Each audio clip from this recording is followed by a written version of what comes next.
Hi everyone, welcome back to the Web3 channel. My name is Zach. In this video, we're going to be looking at some growth for Invictus Capital. Let's not waste any time. Let's go into it. Another quarter for outstanding growth for Invictus. The much anticipated Invictus Capital quarterly report has once again been released and provides a treasure trove of market insights and analysis. The report touches on another eventful quarter in both the crypto and traditional markets, and despite the general downtrends across the globe, Invictus has continued along an interrupted path of growth.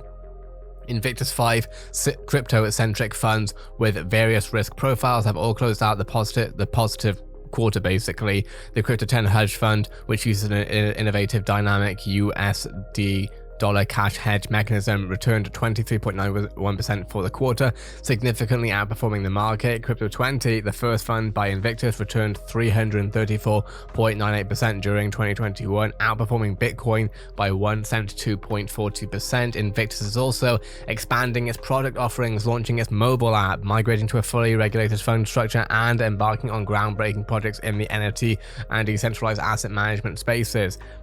As before, nothing in the channel is ever to be considered financial advice. Always do your own research. But with that being said, let's have a look at what's going on here. High-level fund performances for fourth quarter 2021. We're looking at 23.91% for hedged. We're looking at 7.29% for Crypto 20. We're looking at 14.56% for Bitcoin Alpha, 2.48% for margin lending, and 5.05% for Hyperion Fund. Historic migration to a fully regulated fund structure. The year 2022 is shaping up to be an exciting year as Invictus finally realizes its lofty ambitions of breaking into the regulated fund management space, offering investors of all of the protection and peace of mind they could expect with a traditional mutual fund. This historic migration into a fully regulated mutual fund structure will place Invictus at the forefront of innovation in the asset management space, with the full suite of open-ended funds operating on blockchain rails, a world first. Interesting stuff. As part of the regulatory migration, Invictus will also relaunch the smart contracts that make its platform tick on the Polygon sidechain. Interesting. This will enable zero transactions when interacting with the Invictus Capital ecosystem of products, and further its ethos of democratizing access to the best investment products. We have spoken actually about Polygon and its most recent hire, with Polygon Studios being Ryan Wyatt of YouTube Gaming. Very exciting acquisition, if you like, if that's what you want to call it. Very exciting hire for Polygon. A continuous growth of product offerings. The last quarter cemented the Yield Vault's place as a significant component of the Invictus Group's product suite, and the existing community and new clients alike continue to offer their support. The Yield Vault's total value locked increased by a stunning 41% from third to fourth quarters.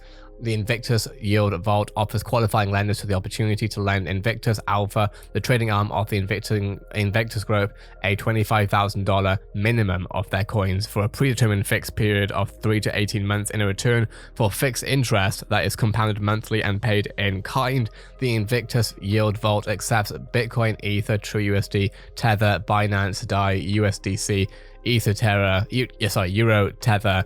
Notably, Invictus Alpha continues to boast a stellar credit record and has repaid all loans fully and on time. Invictus is also thrilled to announce that the minimum loan amount will be reduced to $10,000 for 12 to 18 months loans, launching a new DeFi fund. They're also announcing its planned Invictus DeFi fund in 2017, its Crypto 20 fund, a top crypto index fund, automated all investments and redemptions on-chain as active builders of the new financial system and some of the progenitors of DeFi. Invictus understands the importance of exposure to the sector. So before we go further, I actually want to have a look at this. But what we'll actually do instead, I think, is... No, okay. Because this part we don't really need to look at too much. We'll look through a bit of this though, because I think it's important. So let's go through it. Announcing the Invictus DeFi fund. Invictus Capital is proud to announce its intention to launch a new fund in the DeFi space. As active builders of the new financial system and some of the progenitors of DeFi in 2017, our C20 fund, automated all investment and redemption on-chain, we understand the importance of exposure to the sector. The fund was designed with a fundamental approach, taking into account all our practical crypto fund management and trading expertise, and then a very limited set of tests were run to gauge whichever one performance and provide launch data, i.e. this was not an exercise in design but by backtest. Initiated on the back of growing client and institutional demand, the fund will utilize a core satellite structure with 70% of its assets allocated towards a passive index core, and the remaining 30% allocated towards 3 actively managed satellites. Investors in the fund will gain broad exposure to a subsector that is projected to expand rapidly as crypto breaks further, of course, into mainstream.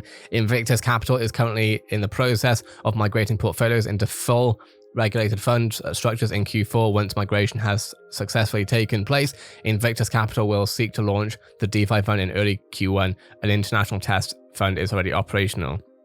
Was this announced today, or was this... No, so this was in 2021, so they're talking about Q4 being of 2021, I assume, of early Q1 being this year. So we don't need to look at what is DeFi, but let's have a look at sizing the DeFi opportunity. The sky's the limit. DeFi protocols already exist to provide many of the services that consumers would come to expect from the financial service industry, including collateralized borrowing, trading, and settlement of financial assets, largely isolated digital assets for now, interest-bearing accounts, and much more. New protocols often leverage the building blocks offered by older protocols to offer new, more complex services. I'm hoping that we will find more regarding this specific project. In this way, we've seen a myriad of exciting and innovative DeFi projects built in the ecosystem's very short history. Going forward, the industry's potential is almost unfathomable as more and more complex protocols emerge from the building blocks created by preceding protocols. Looking at the fund strategy, John Bogle famously said, "Don't look for the needle in the haystack, just buy the haystack." This concept relates to the investment strategy whereby portfolio managers gain exposure, of course, to the vast majority of a market and passively track the trend over time. This asset allocation is in contrast to portfolio managers making active decisions regarding individual assets selection and market timing. Research has shown that over long term, asset allocation accounts for over 90% of returns. So this is great, but I want to specifically look at what we're looking at for this project, but I guess that is not going to be here, so that is absolutely fine. Initiated on the back of a growing client and institutional demand, the fund will utilize a core satellite with 70% of its assets, and the remaining 30% allocated towards 3 actively managed satellites. Investors in the fund will gain broad exposure to a subsector that is projected to expand rapidly as crypto breaks further into the mainstream and continues to cannibalize the multi... So this is actually what was already written, I think, in the press release. But either way, the DeFi fund is set for launch post-regulation and is expected in the second quarter. The fund has been seeded by Invictus for testing and to date has outperformed the DeFi Pulse Index by 28%. Looking at more cutting-edge innovation once I've drunk some water. Invictus and the NFT Lab out of Africa collection. Okay, so we're looking at a new NFT collection, is it? Over the fourth quarter, the newly established NFT Lab has moved from ideation to the imminent launch of the inaugural Out of Africa collection, which includes 118 original artwork NFTs backed by physical artworks. Alongside this, there will be a free-to-enter lottery for 1,770 deflationary post NFTs, 15 per work. The collection's value are derived from 10% of all project revenue, including initial sales and ongoing royalties, and it will go live in early February. Auctions for the original artwork NFTs will follow later in the same month. Of course, as per usual, nothing on the channel is to be considered financial advice and do your own research. The SolStreet finance protocol incubated by Invictus enjoyed a beta launch on the Solana mainnet and is now seeing growth through real investors, fund managers, and assets under management. This represents a major step in the evolution of the protocol and the execution of SolStreet's overall vision. For now, the team has placed a maximum allowable investment cap per fund, while the team submits the protocol for a smart contract security audit, soon to be released in the integration of Mango Markets, a perpetual and margin trading protocol, which will bring a host of exciting features that include leverage, tokens, and the ability to take short positions. Once the preliminary steps are complete, the protocol will have its limitless launch where the fund caps are removed in the first quarter of 2022. The SolStreet team will also have all hands on deck in taking the final steps necessary to mint SolStreet's native token, STRT. The year 2022 holds much more in store, and you can join this great adventure. And as I say that, I now see that this was a paid press release. That makes a lot more sense now that after reading the end of that. So, interesting stuff either way. What are your thoughts? Let me know in the comments below. How are you feeling about Invictus Capital? Would love to hear your take. That being said, this is the Web3 channel. I cover everything happening in the Web3 space, whether it's crypto news, NFT news, or metaverse news in general. Have a great day, everyone. I'll see you in the next Web3 video.